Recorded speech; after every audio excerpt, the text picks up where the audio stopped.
Bismillahirrahmanirrahim. Assalamu alaikum. This is Myra Amjad and I welcome you all from the platform of Gohar Publishers. Our motto is redefining the geography of education through digital resources for conceptual learning. Dear students, आज हम Gohar science class 4 का chapter number 7 wind up करने जा रहे हैं जिसका नाम है अर्थ एंड इट्स रिसोर्सेज। आज हम देखेंगे असेसमेंट को। जल्दी से अपनी बुक का पेज नंबर 96 ओपन कर लें और स्टार्ट करते हैं असेसमेंट। जी तो बच्चों, पेज नंबर 96 पे सबसे पहले आपने क्या करना है, tick the correct option. The natural resources which can be replaced are plants. Yes. What can tell about the animals and plants of the past. किससे पता चलता था पुराने वक्त के जानवरों के बारे में? फॉसिल्स से। Yes. About -% of the earth surface is covered with water. About, देखें ये 71% था लेकिन यहाँ पे 70 जो कि बहुत क्लोज है इसलिए हम 70 पे टिक करेंगे। Plastic is made from, yes it's petroleum. आपको याद है ना, पेट्रोलियम ही वो नेचुरल रिसोर्स था जिससे हम कन्वर्ट करके प्लास्टिक बनाते थे। People change things to use them again. This process is called recycling. Yes.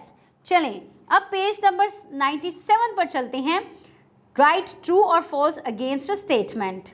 Earth surface is made up of land, water and air. Yes, ये तमाम क्या थे? फिजिकल कैरेक्टरिस्टिक्स है, तो ये ट्रू है। Coal, oil and natural gas are renewable resources.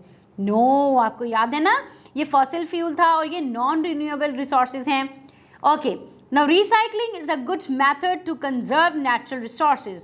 Yes, बहुत अच्छा मेथड है, तो ये ट्रू है। Wind is a non renewable resource. No, it's false. आपको पता है ना, विंड नेचुरल रिसोर्स है और एक रीन्यूएबल रिसोर्स है।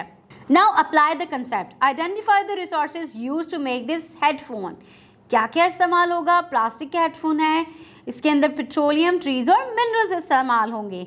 विच of these resources are non renewable? कौन से हैं? पेट्रोलियम नॉन रीन्यूएबल है और मिनरल्स, ट्रीज तो रीन्यूएबल है ना। चलें, now answer the questions. What are some physical characteristics of earth?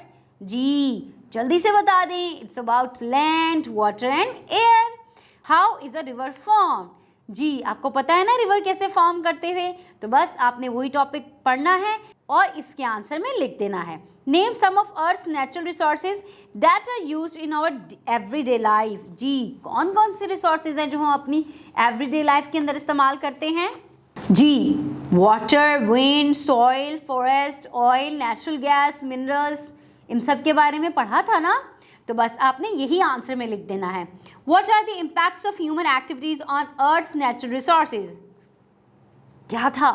याद है कि हम लोग के ह्यूमन की एक्टिविटीज डिस्ट्रॉय कर रही थी अर्थ के नेचुरल रिसोर्सेज को। आपने वही वाला टॉपिक यहाँ पर राइट डाउन करना है। How can we save the natural resources? We can choose products that have less packaging. We can put leaves, fruits and vegetable peels into the soil. We can help in recycling. We can reuse things. ठीक है बच्चों, तो आपने इसी topic के answer को यहाँ पर राइट डाउन करना है। अब देखते हैं science project. Look at a PVC sole shoe. Think about the various resources used in making it. Which of these are non-renewable? What would happen if we run out of these resources? Make a list of items made from natural resources that can be recycled. Okay बच्चों, अपनी teacher की मदद से आपने ये science project complete करना है और पेज नंबर 97 पर मौजूद वेब लिंक्स को खोलना नहीं भूलना ताकि आपकी इंफॉर्मेशन और नॉलेज में इजाफा हो सके। जी तो बच्चों, ये था हमारा अर्थ एंड इट्स रिसोर्सेज का चैप्टर। उम्मीद है आपको इसके अंदर मौजूद तमाम टॉपिक्स की अच्छी तरीके से समझ आ गई होगी और आपका नॉलेज बहुत ज़्यादा इंक्रीज हो गया है। अब आपने इन टॉपिक्स को पढ़ना है, समझना है और दूसरों के साथ डिस्कस भी करना है।